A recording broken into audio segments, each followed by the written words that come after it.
हमने last class में near shading तक देख लिया था। अब नियर शेडिंग के अलावा अब चलते हैं मॉड्यूल लेआउट के टैब में चलेंगे कि उसमें कैसे मॉड्यूल लेआउट में सिमुलेशन करते हैं। आप नियर शेडिंग टैब में जाके मॉड्यूल लेआउट के लिए आपको पहले टिक करना पड़ेगा detail electrical calculation according to module layout. Okay, इस पे टिक करने के बाद देखा ये रेड हो गया, तो अब इसको मॉड्यूल लेआउट करना पड़ेगा हमको। ठीक है, तो आप लोग देख रहे होंगे कि वैसे तो मॉड्यूल लेआउट हम ऑटोकैड के थ्रू करते हैं। ऑटोकैड में स्ट्रिंग शो करते हैं कि किसी स्ट्रिंग में हमने ये 18 मॉड्यूल्स की एक स्ट्रिंग बनाई हुई है। तो हम ऑटोकैड में जाके करते हैं कि ये 18 मॉड्यूल की स्ट्रिंग ये इधर प्लेस्ड है, ये 18 मॉड्यूल की स्ट्रिंग इधर प्लेस्ड है। ठीक है, लेकिन जब हम थोड़ा इलेक्ट्रिकल कैलकुलेशन के लिए अगर पीयू सिस्टम थ्रू इलेक्ट्रिकल जो कैलकुलेशन करनी है वायर वगैरह से लेके मतलब वोल्टेज करंट, अगर पीवी सिस्टम के थ्रू करना है तब मॉड्यूल लेआउट में हम वर्क करते हैं, वरना मॉड्यूल लेआउट में हम वर्क नहीं करते हैं। ठीक है, मॉड्यूल लेआउट में कैसे वर्क करते हैं वो आपको हम बता देते हैं।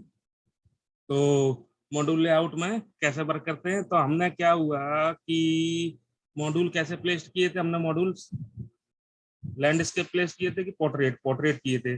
ओके, तो पोर्ट्रेट कर देना है। पोर्ट्रेट करने के बाद क्या होगा कि अब ये देखिए ये क्या शो कर रहा है, ये एक एक स्ट्रिंग शो कर रहा है जो हमने स्ट्रिंग बनाई थी पीवी सेट्स के थ्रू, जो स्ट्रिंग नहीं बनाई थी 18 मॉड्यूल की, तो ये 18 मॉड्यूल एक इसमें शो कर रहा है। आप इसको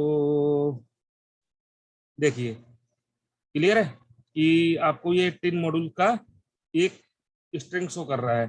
तो हम इसको क्या करते हैं, सिलेक्ट कर लेते हैं, करंट सब फील्ड को छोड़ देते हैं, करंट सब फील्ड ये दिखा रहा है, ऑल सब फील्ड पे जाते हैं। ऑल सब फील्ड मतलब जितने भी हमने स्ट्रिंग बनाए उसके लिए, इनमें सब में मॉड्यूल पोर्ट्रेट में सेट कर देते हैं। देखिए सेट हो गए, ये मॉड्यूल आपके शो कर रहे हैं, ये स्ट्रिंग शो कर रही है। आपने स्ट्रिंग कितनी बनाई, 61 बनाई थी, 61 स्ट्रिंग हो गई। क्लियर है, 61 स्ट्रिंग हो गई है आपके एक उसमें। देखिए कितने कितने स्ट्रिंग में मॉड्यूल आ गए हैं, 1 2 1 2 3 4 5 6 7 8 9। आपने 9 9 का ही बनाया था ना, तो 18 मॉड्यूल का एक स्ट्रिंग बनाया था, तो वो ऑल मॉड्यूल सेट हो गए हैं। क्लियर। अब किसके बाद क्या करना है कि वो मॉड्यूल की स्ट्रिंग ऑटोमेटिक कनेक्ट कर देता है, तो ऑटो एट्रीब्यूशन में जाते हैं कि ऑटोमेटिक कनेक्ट कर देते हैं। ऑटोमेटिक एट्रीब्यूशन के बाद, ऑटो एट्रीब्यूशन के बाद जाना आपको डिस्ट्रीब्यूट ऑल, उसके बाद क्लोज कर देना। अब उस आपने देखिए उसने ऑटोमेटिक आपकी स्ट्रिंग बना ली है। देखो कौन सी स्ट्रिंग है, लिखा हुआ है ना कि कौन सी स्ट्रिंग है, तो आपको उसने ऑटोमेटिक बना ली है कि कैसे कौन सी स्ट्रिंग में कौन सा हो गया है। क्लियर है। अब उसने क्या किया कि ये अलग स्ट्रिंग में ले लिया और ये अलग स्ट्रिंग में ले लिया। तो अब ये आप चाहोगे मैनुअली करना कि ये स्ट्रिंग एक S9 की इस कलर की है, तो S9 की इस कलर की ही आप चाहोगे कि स्ट्रिंग बन जाए, तो आप एक काम कर सकते हो, मैनुअली कर सकते हो। ये रही S9, ये भी है ना, ये इस कलर में ही है ना सेम, देख लेते हैं एक बार।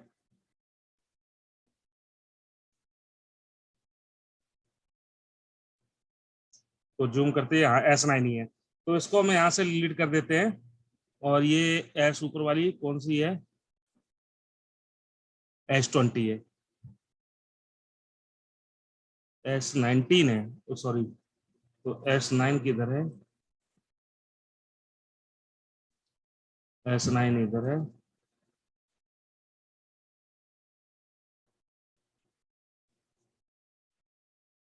कितने, 1 2 3 4 5 6 7 8 9, 9 9 18, तो 9 किधर और गई। आपको ये चीज अगर मैनुअली करना है तो इस टाइप से करना पड़ेगा, जिस टाइप से मैं बता रहा हूँ ये हो सकती है।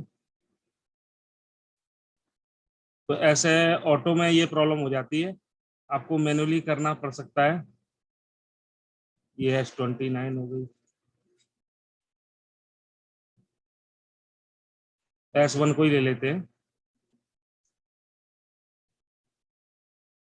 S1 ये है, ये स्ट्रिंग 2 है, ये स्ट्रिंग 1 है। अब ये किस कलर की, इस कलर की, तो ये कौन सी है, 11 है, 21 है।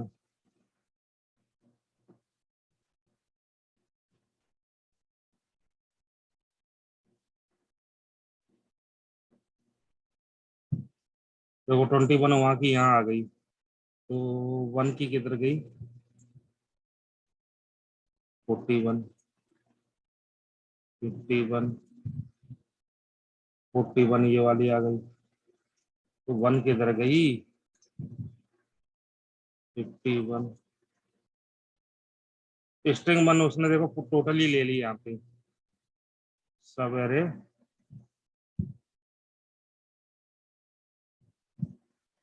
देखो स्ट्रिंग 61 और स्ट्रिंग 1, तो ऊपर वाली अपनी स्ट्रिंग 1 है, आप इसको सिलेक्ट कर लो।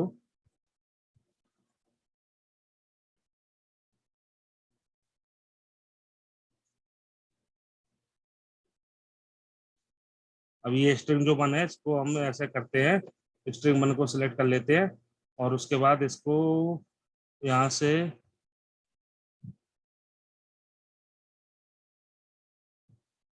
हटाना पड़ेगा।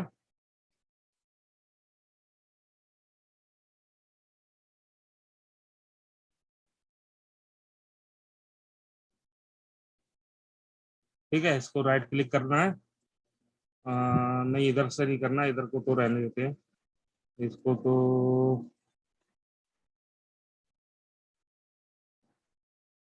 रहने देते हैं। ठीक है, इसको नहीं हम करते हैं।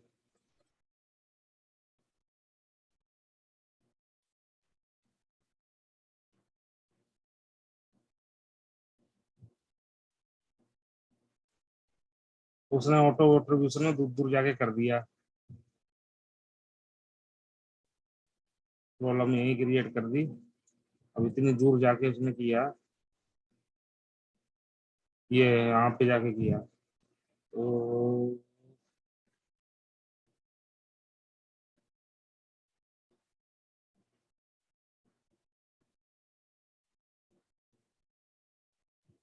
तो आप मैन्युअली सेट कर सकते हैं इसको। अब जैसे इसको है, राइट क्लिक किया, इसको भी राइट क्लिक किया, इसको भी राइट क्लिक किया, इसको भी राइट क्लिक किया, इसको भी राइट क्लिक किया, यहाँ से स्ट्रिंग 1 को आपने हटा दिया।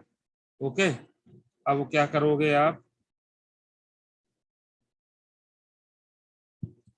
इसमें गए, अब इसको जूम करना पड़ेगा।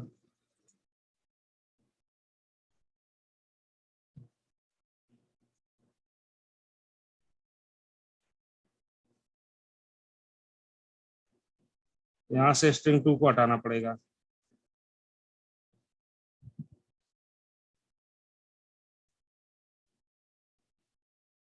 स्ट्रिंग 2 को हटाने के बाद आपको यहाँ पर ये करना पड़ेगा।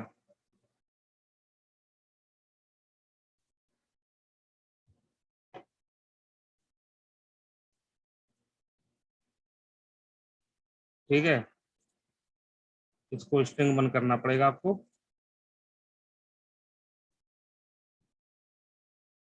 और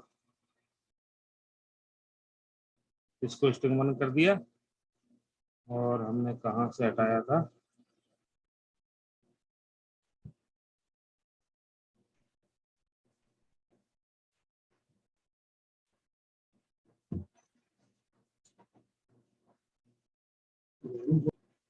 तो आप देख लिया क्या कैसे करते हैं। ठीक है, इसको स्ट्रिंग 1 बना दिया मैंने, स्ट्रिंग 2 उधर कर दिया। इस टाइप से आपको मैन्युअली सब जगह करना पड़ेगा, तो इस टाइप से मैन्युअली करते हैं इसको। कैसे कैसे करते हैं मैंने आपको क्लियर कर दिया, तो मैं ऑटो ऑटोमेशन ही कर देता हूँ। क्लियर है, एंड क्लोज। अब ये मॉड्यूल स्ट्रिंग पूरी बन गई है, ऐसे ही आप और मॉड्यूल की स्ट्रिंग्स बना सकते हैं। तो इस टाइप से करने के बाद आपको क्या करना है, फिर शेडिंग 3D में जाइए। ये अपना मैकेनिकल इलेक्ट्रिकल हो गया, ये मैं इलेक्ट्रिकल भी हमने क्रिएट कर दी। क्रिएट करने के बाद आप शेडिंग में जाइए, शेडिंग में जाके आप डेट जो भी है सिलेक्ट कर लीजिए, टाइम जो सिलेक्ट है करने के बाद कैलकुलेट कर दीजिए। जो हमने कैलकुलेट किया था वही शेडिंग क्रिएट कर रहे हैं, calculate.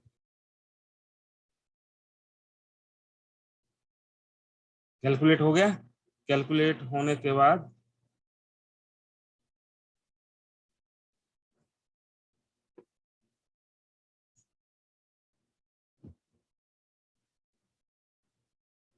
Module layout ready for electrical shading calculation, okay कर दीजिए।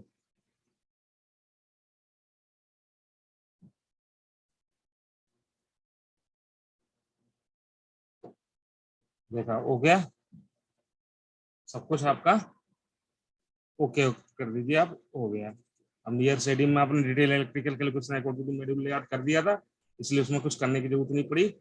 तो ऐसे आपका मॉड्यूल लेआउट होता है।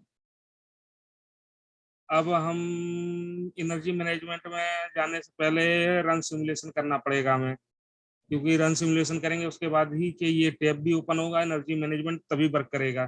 तो रन सिमुलेशन कर देते हैं, नहीं तो आप देख सकते हैं एनर्जी मैनेजमेंट में क्या बोलेगा। देखो, please run the simulation first बोलता है, पहले रन सिमुलेशन को पहले रन करो, उसके बाद कुछ भी और करो। ठीक है, तो अब यहाँ के मॉड्यूल लेआउट का तो हमें रन सिमुलेशन करना पड़ेगा, तो वो कर देते हैं। सिमुलेशन को हमने रन कर दिया, तो सिमुलेशन रन हो रहा है।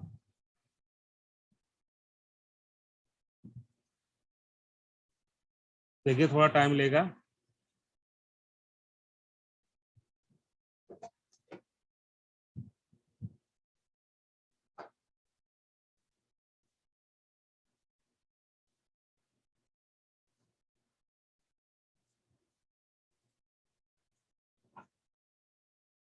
देखिए रन सिमुलेशन हो गया, रन सिमुलेशन के आपने उसने डाटा दे दिया है कि अपने सेट्स के ऊपर जो बिल्डिंग लगाई हुई है वो क्लियर बता दे रहा है सिस्टम प्रोडक्ट्स कितना कर रहा है, और स्पेसिफिकेशन प्रोडक्शन ये है, तो आपका परफॉर्मेंस रेशियो ये 63.1% है, जबकि आपका 70 से ऊपर होना चाहिए। तो हमने लॉसेज जो कंसीडर ज्यादा की थी उसके अकॉर्डिंग है, वो भी मैं आपको क्लियर करूंगा कि हमने कहाँ कहाँ लॉसेज ज्यादा उठाई है। तो लेकिन आपको क्या करना है, मेंटेन 70% के ऊपर करना है परफॉर्मेंस रेशियो।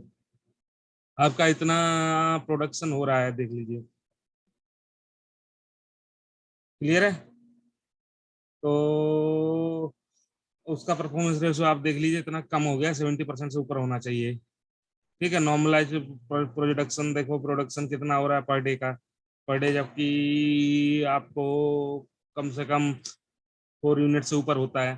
ठीक है, लेकिन ये 3.86 है, क्योंकि लॉसेस हमने कंसिडर किए। देखो, एरे लॉसेस बता रहा है आपको, और सिस्टम लॉसेस आपको क्लियर कर रहा है। ठीक है, कोई नहीं, आपको बताऊंगा कि लॉसेस कौन कौन से कम कर सकते हो, वो बाद में रिपोर्ट में बताएंगे, तो रिपोर्ट के थ्रू आपको क्लियर हो जाएगा। अब चलते हैं एनर्जी मैनेजमेंट टैब में। एनर्जी मैनेजमेंट टैब में गए, अब सबसे पहले आपका जाएगा पावर फैक्टर। पावर फैक्टर आपने क्या किया, देखो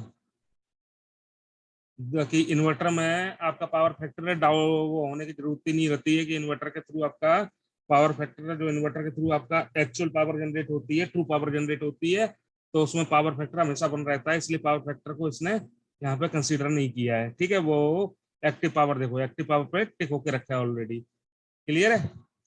इसका मतलब यही है कि इन्वर्टर से आपके जो आउटपुट निकलेगा वो एक्टिव पावर ही निकलेगी, रिएक्टिव पावर नहीं निकलेगा। जो भी है जनरेशन देके देगा आपको, एक्टिव पावर का ही जनरेशन देगा। ओके, उसके बाद आता है ग्रिड पावर लिमिटेशन। आप चाहते हो कि पावर की लिमिटेशन रखना चाहते हो, तो ग्रिड की लिमिटेशन रख सकते हो। ठीक है, नहीं तो आपको लिमिट रखने की नहीं जरूरत है। लिमिट आप रख दो कि कितना, 500 किलोवाट ही रख दो इससे, या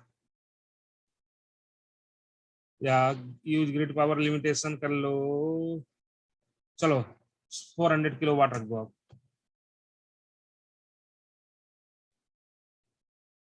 क्लियर है कि आपने क्या किया कि 400 ग्रिड को तो पावर एट ए टाइम मिलना ही मिलना है। क्लियर है, तो आपने इसको कर लिया ग्रिड पावर लिमिटेशन। अब ये आपका आता है एक टैब की P50, P75, P95। तो मैं इसको 95 नहीं 75 ले लेता हूँ, क्योंकि मैंने 95 मैंने किया हुआ है। क्लियर है, अब देखिए कि ये एक कर्व है, इस कर्व में आपको ये क्लियर हो रहा होगा कि P90 आपका यहाँ दिखा रहा है, P75 यहाँ दिखा रहा है, P50 यहाँ दिखा रहा है। क्लियर है, तो ये क्या चीज है? ये चीज है कि प्रोबेबिलिटी। ये प्रोबेबिलिटी शो कर रहा है कि आपका इतना जनरेशन वो देगा ही देगा। कितना? इतना जनरेशन आपको देगा ही देगा। कि आप किसी भी क्लाइंट को रिपोर्ट सबमिट करोगे कि एक तो काइंड ऑफ डाटा आप देख लो, तो मंथली एवरेज या स्पेसिफिक ईयर का कर देते हैं, या इसको छोड़ दो, नॉट डिफाइन कर देते, कोई प्रॉब्लम नहीं। आप क्लाइंट को जब भी सबमिट करोगे कि अपना प्रीवियस रिपोर्ट सबमिट करोगे, तो उसमें क्लियर करोगे कि देखो, पी जो 75 है, इतना जनरेशन हम मैं आपको करके ही दूंगा, इतना किलोवाट आवर, इतना जनरेशन मैं जनरेट करके आपको दिए दूंगा ही दूंगा। क्लियर है कि इससे हमारा ना कम होगा ना इससे ज्यादा होगा, इतना तो हम ज्यादा हो सकता है पर इससे कम नहीं होगा। तो हम इतना जनरेशन आपको करके ही देंगे। क्लाइमेट चेंज, चलो 1% ले लेता हूँ, ठीक है। तो पीवी 75 इतना, देखो ये दिखा भी रहा है कि इतना जनरेशन आपको करके देना ही देना है, और इतना जनरेशन आप करके कर दोगे क्लाइंट को। बस ये सबमिट करने के लिए प्रोबेबिलिटी शो करता है, कितनी प्रोबेबिलिटी है इसकी कि आपका जो किलोवाट आवर देख लो, 6,24,354 है, इसमें 6,31,000। तो आपको इतना किलोवाट हर आवर जनरेट करके देना ही देना है, तो ये चीज आप पूरा करोगे, P75 की तरह क्लाइंट को सबमिट कर दोगे, तो ये एक प्रोबेबिलिटी है। ठीक है। अब P50 बोलोगे तो P50 वाली ये यूनिट दिखाओगे, P90 बोलोगे तो P90 वाली ये यूनिट दिखाओगे। तो इसको ओके कर दो आप। क्लियर है? अब करने के बाद फिर रन सिमुलेशन करना पड़ेगा आपको।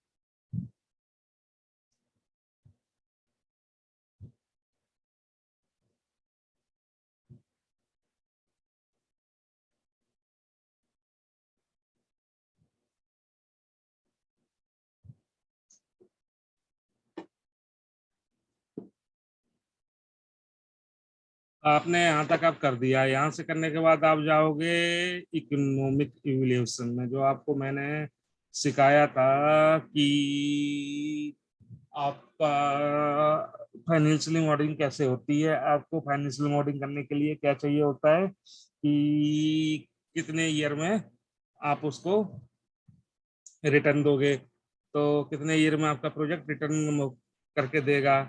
तो ये चीजें आपको देखनी पड़ती हैं। इसके थ्रू भी हम कर सकते हैं, इकोनॉमिक इवैल्यूएशन हम इसके थ्रू भी कर सकते हैं। ठीक है।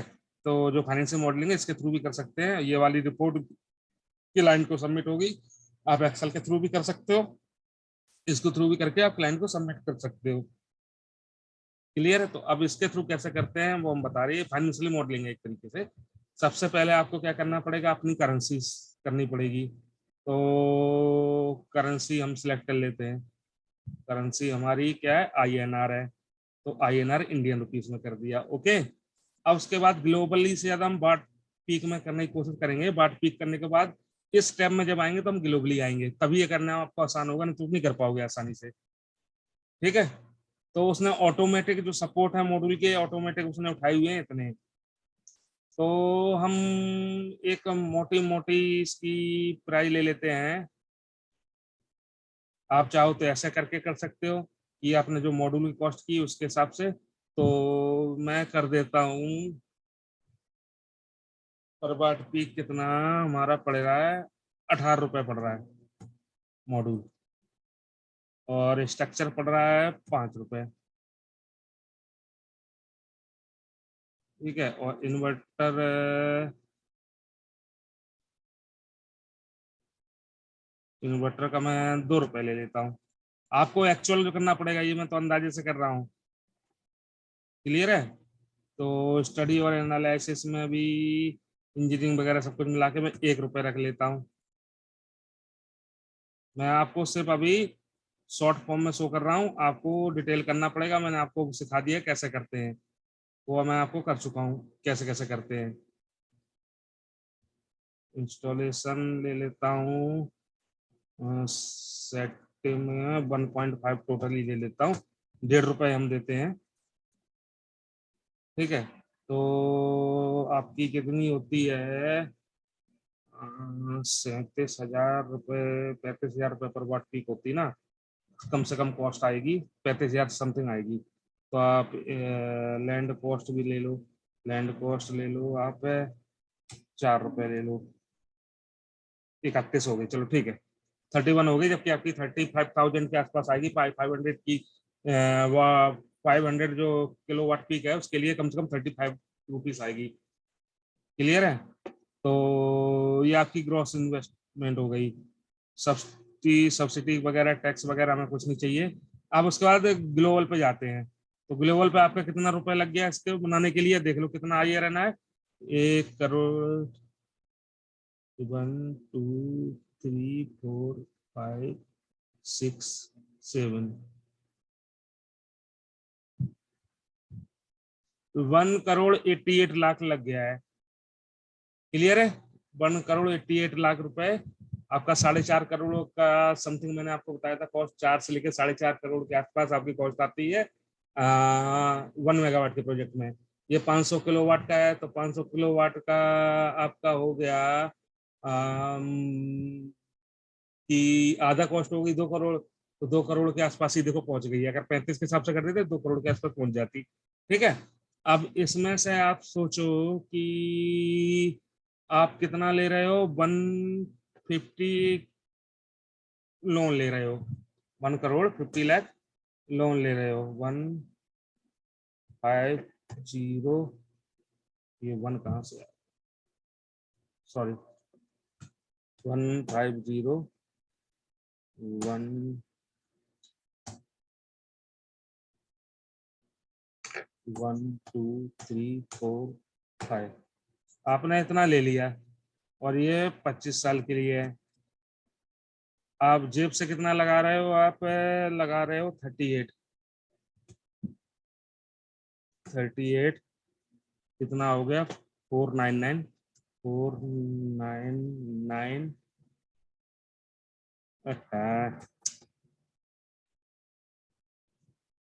38 499 15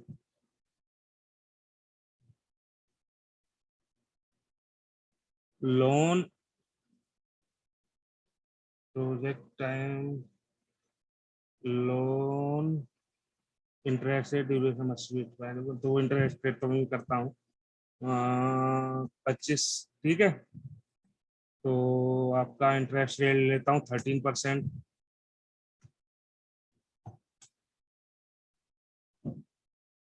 ओके, तो आपका ये कर दी। देखो ऑपरेटिंग कॉस्ट इज नल। अब ऑपरेटिंग कॉस्ट भी डाल लेते हैं। अब ऑपरेटिंग कॉस्ट पर ईयर में डाल देता हूँ मैं।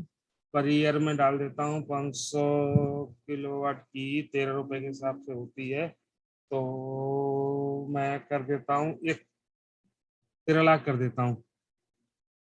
मेंटेनेंस सीधा 13 लाख टोटल कर देता हूँ। 1 3 1 2। ठीक है, तो ये मैंने 13 लाख कर दी। अब आपका देखो एनर्जी कॉस्ट इसके हिसाब से इतनी आ रही है। अब आपका ठीक है, ये वाला आपने यहाँ तक फिल कर दिया। इसको मैंने बताया 35,000 तक कैसे भी करके पहुंचाना है। 35,000 करने के बाद आप इसको इस तरीके से कर सकते हो। मैंने आपको क्लियर कर दिया, इससे बढ़िया आपको कोई नहीं बताएगा। उसके बाद आप टैरिफ में जाओ। टैरिफ में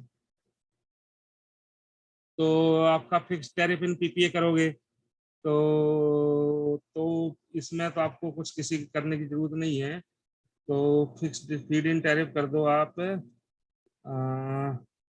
एक यूनिट कितना रखोगे, मान लो 3.5 रुपीज कर देता हूँ मैं। Okay, 3, please define the self consumption tariff. Self consumption tariff किधर है, और सेल्फ कंजम्पशन टैरिफ ये नया चीज ऐड हो गई है।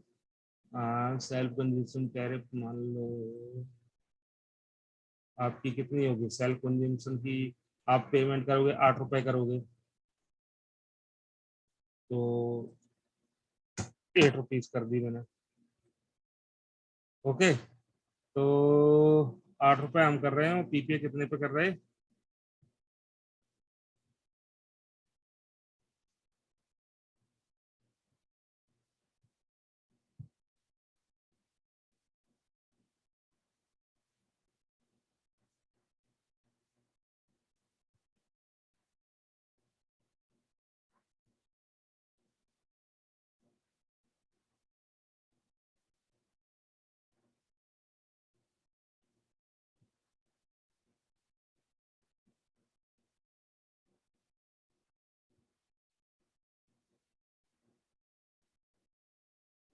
2029 तक जाके आ रहा है आपका।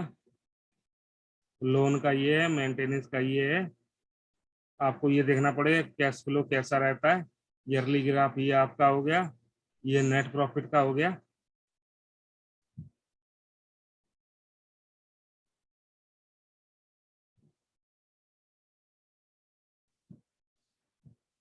आपको देखो कितने ईयर से आप जो ईयर करना है, ईयर से ईयर कर सकते हो। ओवन फंड इतना लगा, लोन इतना लगा, टोटल फंड ये हो गया, ये हो गया, टोटल ये आ गया। आपकी एनर्जी कॉस्ट ये है, आपकी रिटर्न ऑफ इन्वेस्ट ROI 23.4% हो गया है। पे बैक पीरियड आपने 29 रखा, तो net profit of life time इतना हो गया। क्लियर है, तो इस टाइप से कर सकते थे। अब इसको हमने क्या किया है कि टैरिफ जो सेल्फ कंजम्पशन के लिए वो ज्यादा ले ली है, जबकि इसको चलो मैं करना है तो 1 रुपीज कर सकते हैं, वरना तो आपको वो करना ही नहीं देगा, तो उसके बाद देखते हैं।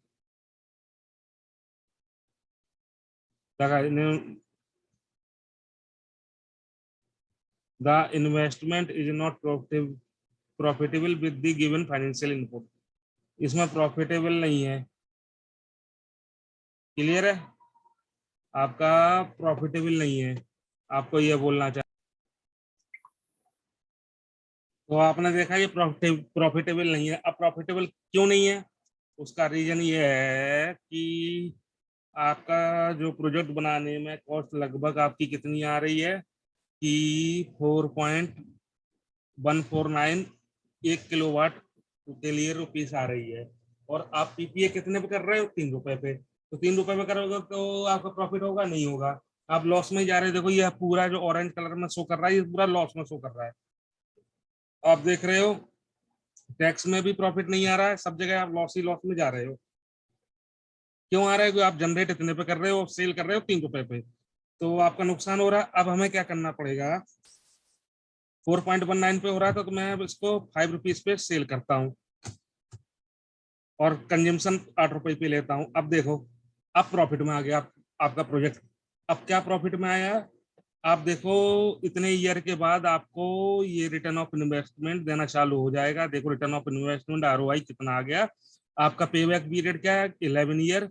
11 साल के बाद आपका प्रोजेक्ट फ्री हो जाएगा, उसके बाद आपको प्रॉफिट होना चालू हो जाएगा।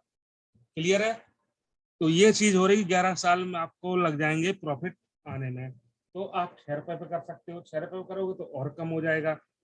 तो आप अगर मान लो साढ़े डिस्कॉम इतने पे नहीं खरीद, मतलब 5.5 पे कर देते हो, तो 5.5 पे करने के बाद देख लो, अगर आप पीपीए 5.5 रुपए करवा लोगे तो और ज्यादा बेटर हो जाएगा आपका। जितने पे आप ज्यादा करवाओ उतना अच्छा बेटर हो जाएगा। देखो पेबैक पीरियड आपका कितना हो गया, 9.5 ईयर हो गया। आप 8 रुपए में करवा लो, 6 रुपए में करवा लो, उतना कम होता जाएगा। ये तो आपके ऊपर डिपेंड करता है कि आप कितने रुपए में पीपीए करवा सकते हो, तो आपको प्रॉफिट उतना ही होगा। और आपको रिटर्न और इन्वेस्टमेंट कितना होगा, 174.6% हो जाएगा आपको, क्योंकि देखो 274.6% में 100% तो आपका वो चला गया जो इन्वेस्ट वगैरह किया। ठीक है, तो आपको इतना प्रॉफिट होगा इसके बाद। तो ये प्रोजेक्ट आपको इतना प्रॉफिट देगा अगर 5.5 रुपीज में आप पीपीए करते हो, पावर परचेज एग्रीमेंट करते हो तो। ठीक है, तो इस हिसाब से आपका ये फाइनेंशियल मॉडलिंग होती है इसके थ्रू। क्लियर है? दी analysis should appear on printed report. Okay, तो अब आपको मैं रिपोर्ट जनरेट करता हूँ। रिपोर्ट जनरेट करने के बाद आपको क्लियर हो जाइए। कार्बन बैलेंस है। कार्बन बैलेंस कुछ नहीं कि आप कार्बन कितनी सेव करके दे रहे हो। आप जो आपके एटमॉस्फेयर डिपार्टमेंट वगैरह में जो होता है वो पूछता है कि आपके कितनी सेविंग करके दिखा रहे हो, तो आप ये लास्ट में बता दोगे कि इतना टन हम सेव कर रहे हैं कार्बन इमिशन को। इससे हमारा जो प्रोजेक्ट से एटमॉस्फेयर को कोई इफेक्ट नहीं हो रहा, हम इतना सेव करके दे रहे हैं। नहीं कोई और प्रोजेक्ट होता तो इतना इतना वो कर देता। तो ये चीज है कार्बन बैलेंस। ठीक है, कार्बन बैलेंस ऐसा कोई ज्यादा इंपॉर्टेंस नहीं रखता है। ओके, तो ऐसा होता है अपना। अब हम रिपोर्ट जनरेट करते हैं।